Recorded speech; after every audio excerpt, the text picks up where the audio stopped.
Most of you have seen the number line, which is a very nice way of picturing the set of real numbers. We begin by specifying a starting point, also known as the origin. We also specify a unit of measurement and a positive direction. We mark off the positive numbers to the right of 0, or the origin, and the negative numbers to the left of 0. And using this number line, we set up a one-to-one correspondence between the set of real numbers and the points on the line, in that every point on the line is associated with one and only one real number, and every real number is associated with one and only one point on the line. Now, there are three uses of the minus sign. I'm sure you've seen at least two of them.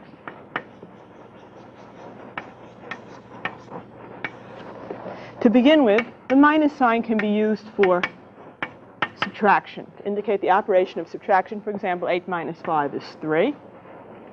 It can be used to indicate negative numbers, numbers to the left of 0 on the number line. For example, minus 3. Okay, that would be this number over here, the number 3 units to the left of 0 on the number line. It can also be used to indicate the idea of the opposite of a number. The opposite of. For example, the opposite of the number plus 3. By that we would mean the number that is located on the opposite side of 0 from plus 3, but the same distance away from 0. Okay, here is plus 3. It is 3 units to the right of 0. The opposite of plus 3 would be minus 3. It is a number on the opposite side of 0 from plus 3, the same distance away from 0. So the opposite of plus 3 is minus 3. Similarly, the opposite of minus 3 would be plus 3. That is, the number on the opposite side of 0 from minus 3, but the same distance away from 0 would be plus 3. Now, you might notice that the numbers plus 3 and minus 3 have something in common, obviously. They're distance from 0. We have a way of indicating the distance between a number and 0, or the distance between a number and the origin on the number line. We use the idea of the absolute value of a number. This would mean the distance between the number and 0 on the number line. Let me write down the definition for you. The absolute value of a number A, which is written like this. Okay, A with lines on either side of it like that. The absolute value of a number A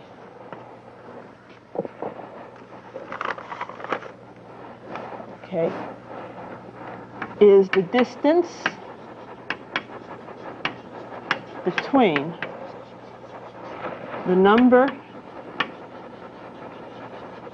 A and 0 on the number line.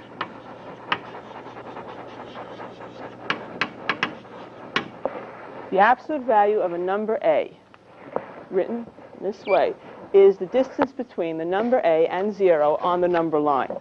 So the absolute value of minus 3 would be the distance between minus 3 and 0 on the number line. There are, of course, 3 units between minus 3 and 0 on the number line. So the absolute value of minus 3 would be 3 or plus 3. Okay, you don't have to specify the plus sign. If you see a number without a sign, it's assumed to be positive. You can always leave off the positive sign. So the absolute value of minus 3 is just 3, the distance between minus 3 and 0 on the number line. The absolute value of plus 3 is also just 3.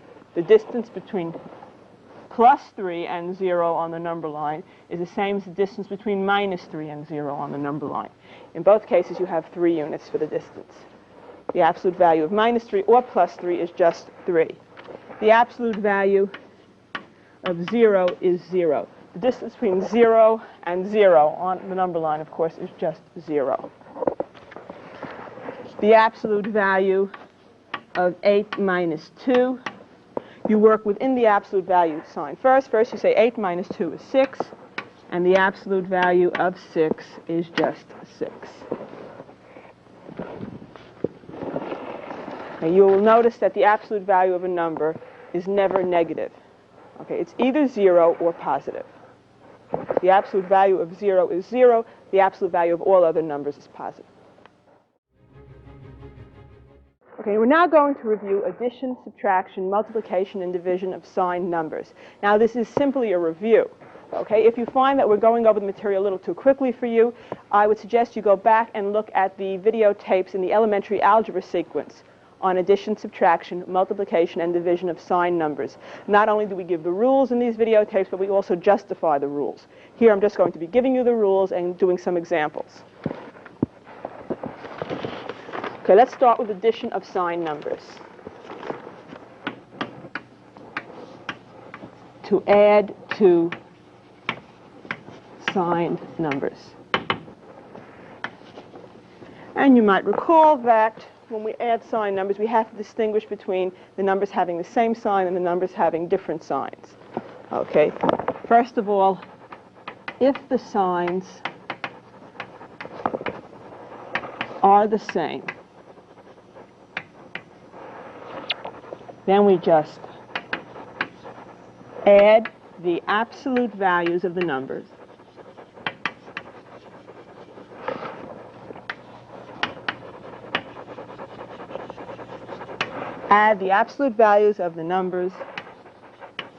and use the common sign.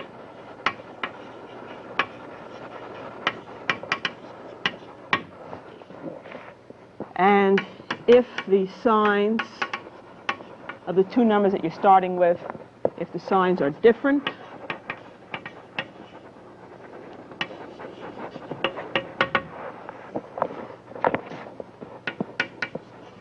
find the difference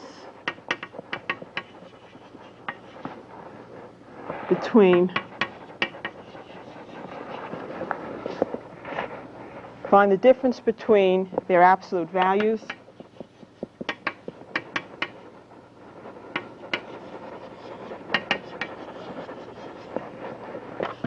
and use the sign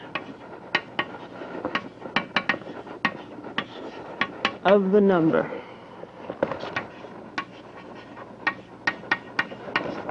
with the larger absolute value.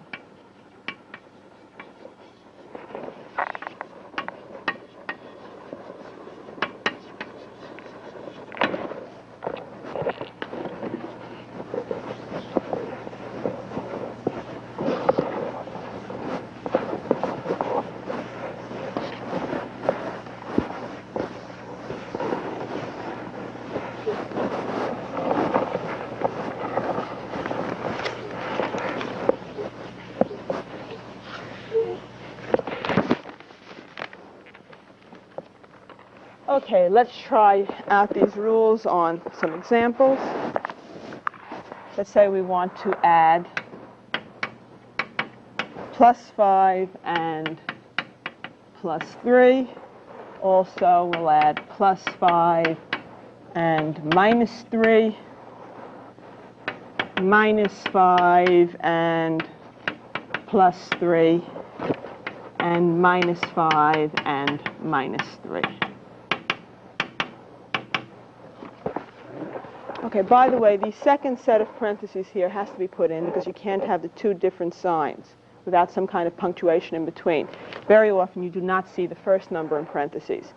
For example, this is simply written as +5 plus, in parentheses, +3. Okay, now, to add two signed numbers, if the signs are the same, okay, in the first example and in the fourth example, the signs are the same. So what we do is add the absolute values of the numbers. Basically, we ignore the signs. Okay? We add 5 and 3, and we get 8. And then we use the common sign. In this case, it was a plus sign.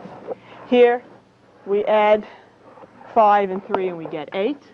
And we use the common sign, which was the minus sign.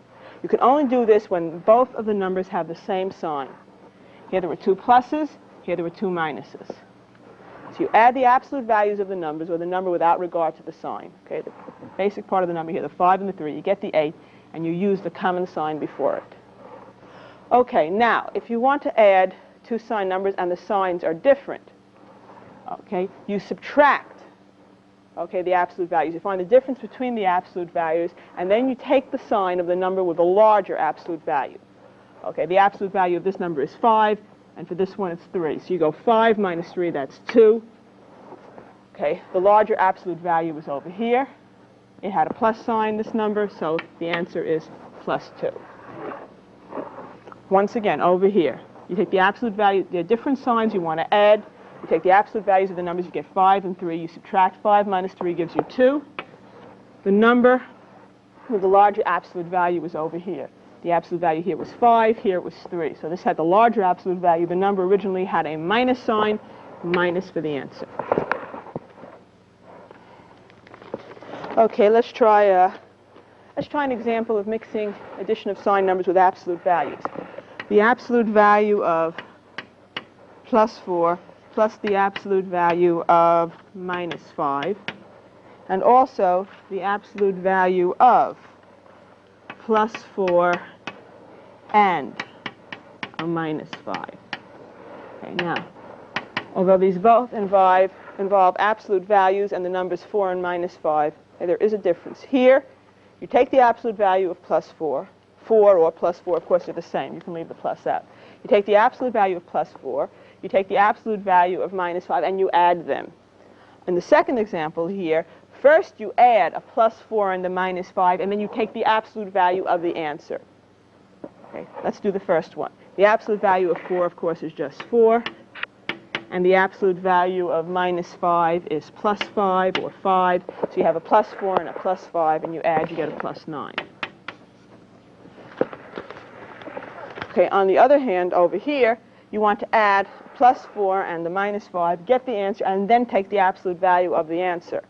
Okay, to add a plus 4 and a minus 5, notice that the signs are different. So we subtract. 5 take away 4, the absolute value of this number, take away the absolute value of that number. 5 take away 4 gives you 1, and we're going to use the sign of the number with a larger absolute value. That, of course, is the minus 5 here, so we're going to use the minus sign. Plus 4 and the minus 5, 5 minus 4 is 1, and use the minus sign. Now, the absolute value of minus 1 is plus 1.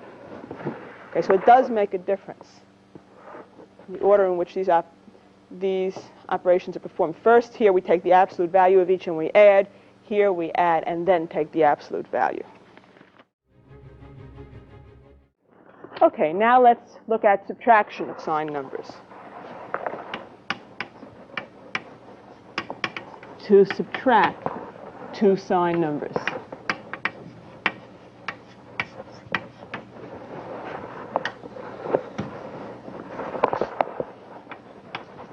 Change the subtraction to addition, and change the sign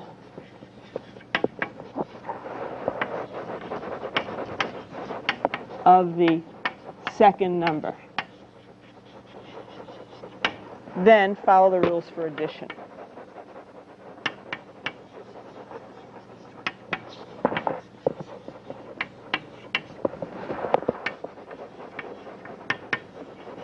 Of signed numbers.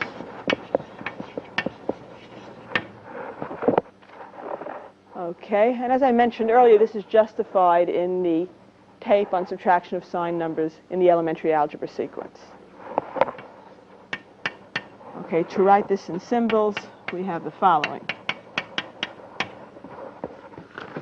We want to subtract two signed numbers. A and B are signed numbers. They could be positive, negative, whatever. Okay, to subtract two signed numbers, change the subtraction to addition, change the sign of the second number. Okay, so instead of subtracting, you add the second number. Okay, let's try some examples using this rule.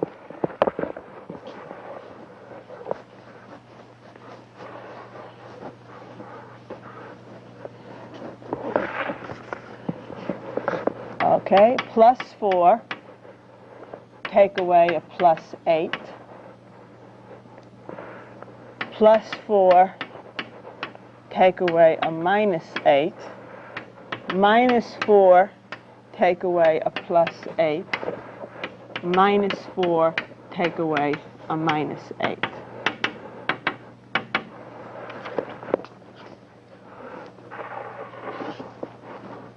Okay, so what we're going to do is follow this rule and then proceed using the rule for addition.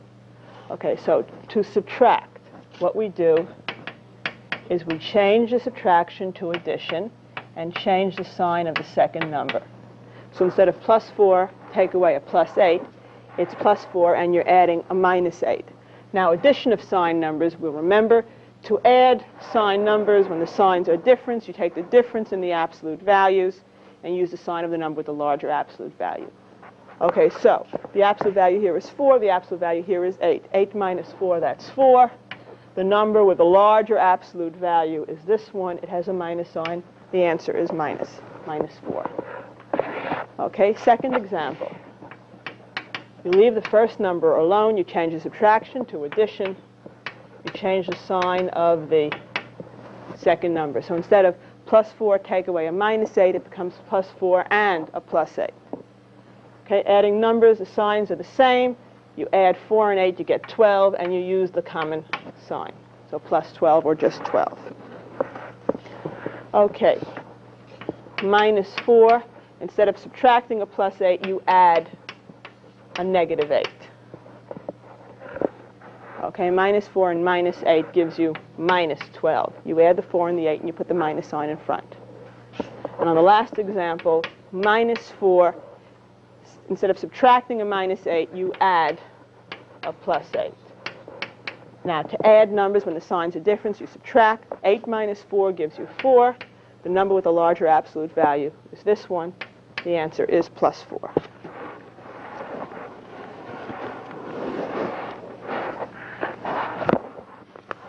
Okay, now, if you see something like this, 8 minus 12, okay, don't let that throw you. If a number does not have a sign, it's assumed to be a positive number. So what this really means is plus 8 take away a plus 12.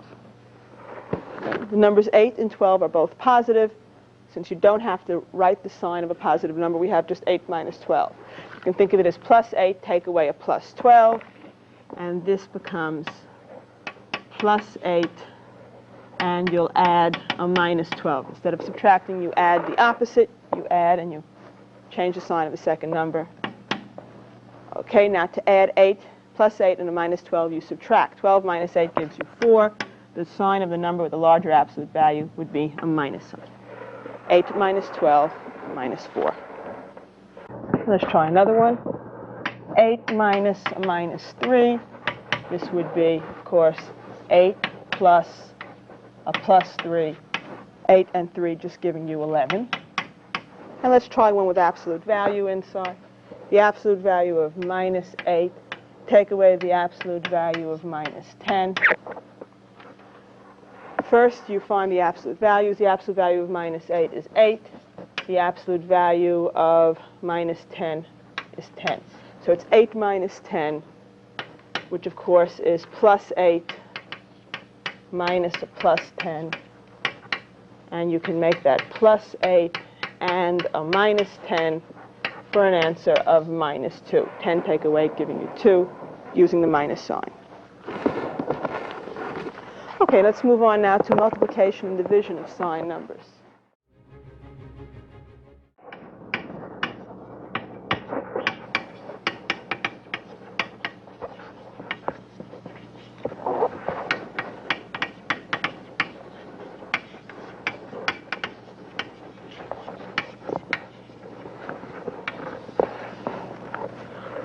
Okay, if you want to multiply two numbers,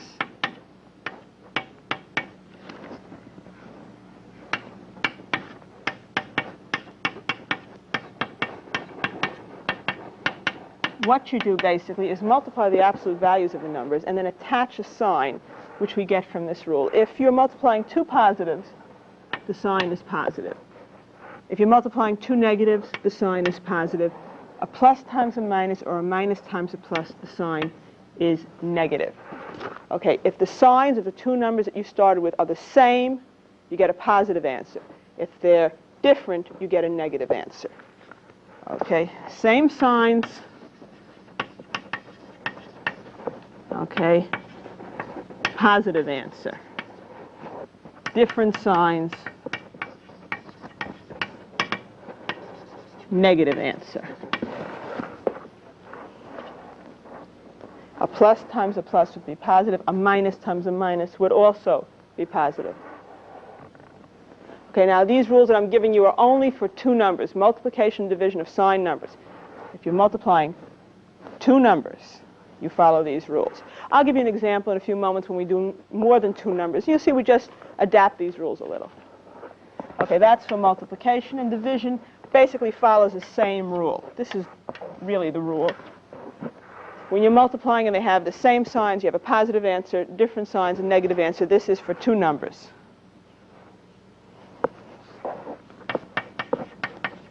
For two numbers. Okay, now for division, a positive over a positive gives you a positive answer. A negative over a negative also gives you a positive answer. A positive over a negative or a negative over a positive gives you a negative answer. Same signs, positive answer, different signs, negative answer. Okay, let's try some examples. Minus 4 times plus 7. First you multiply the 4 times the 7, you get 28. And then you say a negative times a positive, negative answer. Different signs, negative answer. Same signs would be a positive answer. Let's say you have three numbers. Minus 3 times minus 4 times minus 2. Okay, well, say take the first two of these. Minus 3 times minus 4 would give you a plus 12. Plus 12 times the minus 2 would give you a minus 24. Okay, so the rules I gave you are for two numbers, but if you have more, you just handle them two at a time. Minus 3 times minus 4 gives you a plus 12. Same signs, positive answer. And the plus 12 times the minus 2, different signs, negative answer. 2 times 12, 24. Okay, let's try a division and multiplication mix. Minus 2 times 5 times 3 over minus 6. Okay, if the numbers don't have a sign specified, of course, you know that's a positive sign. So first, minus 2 times positive 5 gives you minus 10. Minus 10. So we have minus 10 times 3 over minus 6. Now minus 10 times the plus 3 will give you minus 30. Minus 30 over minus 6. Minus over minus gives you plus 30 over 6 is 5.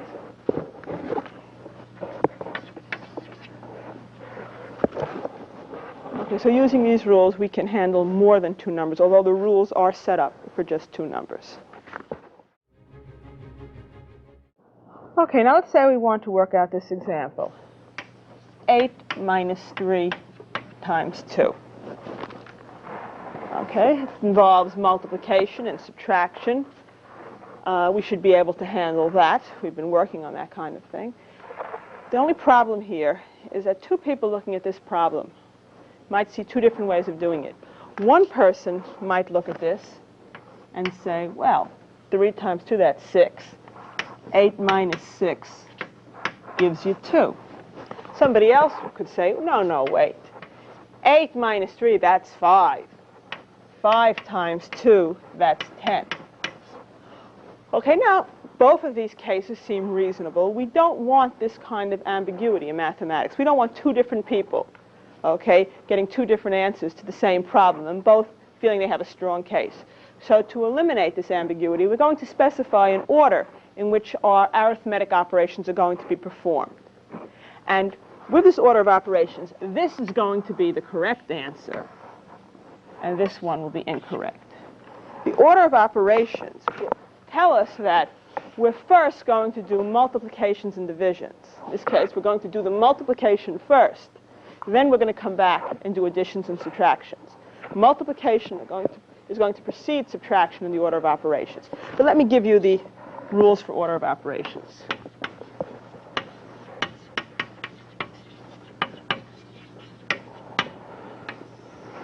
It's the order in which operations, arithmetic operations, are going to be performed. First of all, we're going to handle expressions within grouping symbols, parentheses, brackets, braces. Handle expressions within grouping symbols.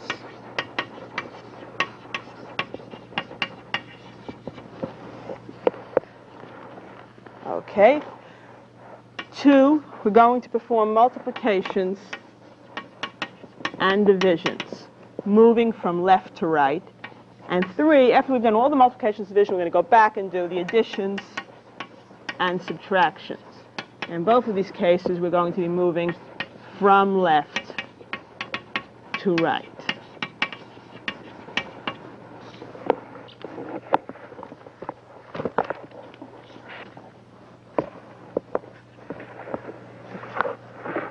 This is the order in which we're going to perform operations, okay? If we had set up some other rule here, then maybe this would have been the correct answer. But this is the rule that we use, okay, in algebra, so everyone's going to use the same rule. Everybody, therefore, would get, for an answer here, 8 minus 6, or 2. First comes the multiplication, 3 times 2, then comes the subtraction.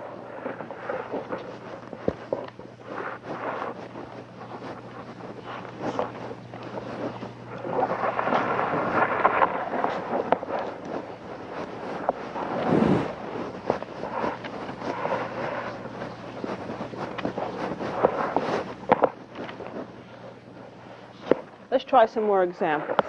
In this example, 8 minus 3 times 2, if it had been written like this, 8 minus 3 times 2, then you would get the answer 10. Okay, remember the first thing under order of operations is you handle expressions within grouping symbols. Okay, by using parentheses, we can get the subtraction performed out of order. In other words, it can come before the multiplication. First, we handle what's inside the grouping symbols. 8 minus 3, therefore, the subtraction comes first. You get 5 times 2, you get 10. But unless those parentheses are there, okay, like we have over here, 8 minus 6 is 2. With the parentheses, what's in the parentheses gets handled first. Okay, let's try another example. 4 minus 7 times 3 minus 6 in parentheses. First, we handle the expressions within the grouping symbols, in this case, within the parentheses. 4 minus 7, 3 minus 6, this would be minus 3. Remember, we are subtracting. We're subtracting, so we have plus 3, and we change it to plus a minus. 3 from 6 gives you 3, and using the minus sign. Now, moving from left to right, we're going to be performing the multiplication first. You can think of this as either 4 minus, and do the multiplication, get a minus 21 if you want. Well, let's do it that way. 4 minus, 7 times minus 3 gives you minus 21. This is 4 and a plus 21, for an answer of 25. Okay. Some people prefer to think of this as 4 and a minus 7 times a minus 3. The minus 7 times the minus 3 gives you the plus 21, and you get 4 and 21, 25 directly. Okay, either way.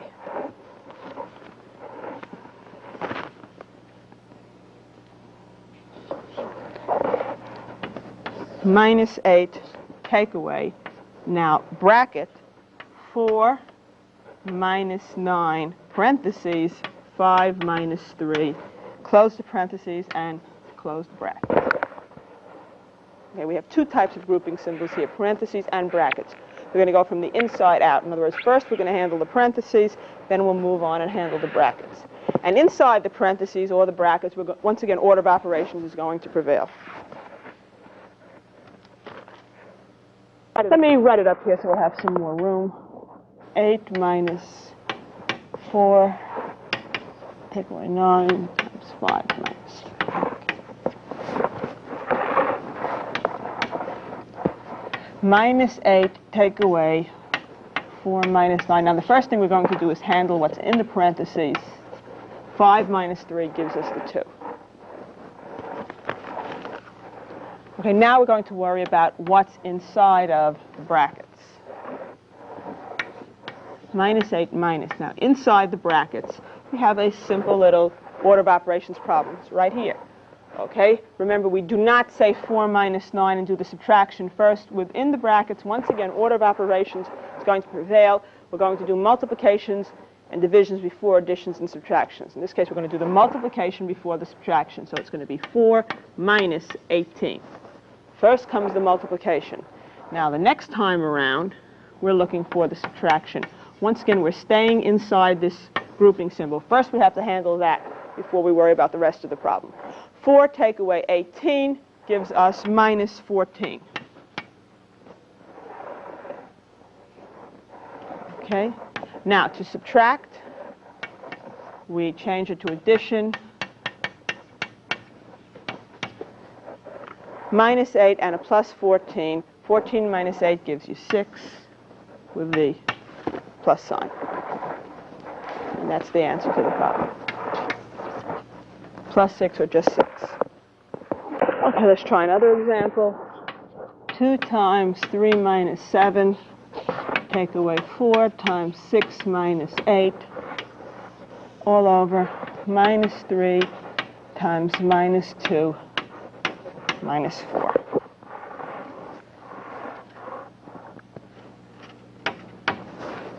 Okay, first we handle what's inside parentheses here. 2 times minus 4. 3 take away 7, that's minus 4. Minus 4 times minus 2. Over minus 3 times minus 2, that's plus 6 minus 4. Okay, 2 times minus 4. Remember, once again, the multiplications here we're going to handle. 2 times minus 4 gives you minus 8. Minus 4 times minus 2 gives you plus 8 over 2. Minus 8 and plus 8, that gives you 0. 0 over 2, and that is 0. It's perfectly okay to have 0 divided by some number other than 0. 0 divided by 2 is 0. You have no apple pie. 2 people come for dessert. Each person gets nothing. Okay, 0 divided by 2 is 0. It makes sense. We cannot divide by 0, but it's perfectly okay to have 0 in the numerator with something other than 0 in the denominator. Okay, this is a consequence of how we explain division. 12 divided by 3 is 4, since 3 times 4 is 12. Therefore, 0 divided by 2 is 0. Once again, since 2 times 0 is 0. 12 divided by 3 is 4, because 3 times 4 is 12. 0 divided by 2 is 0, since 2 times 0 is 0. Now, on the other hand, if you have 2 divided by 0, where 0 is in the denominator, this is meaningless.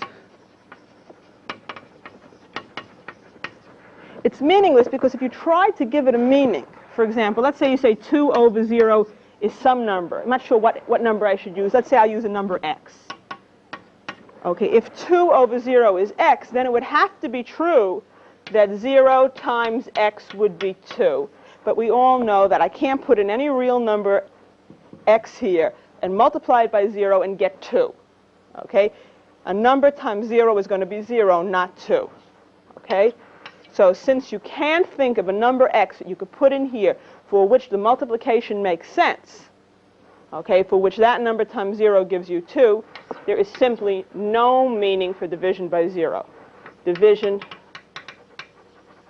by 0 is meaningless.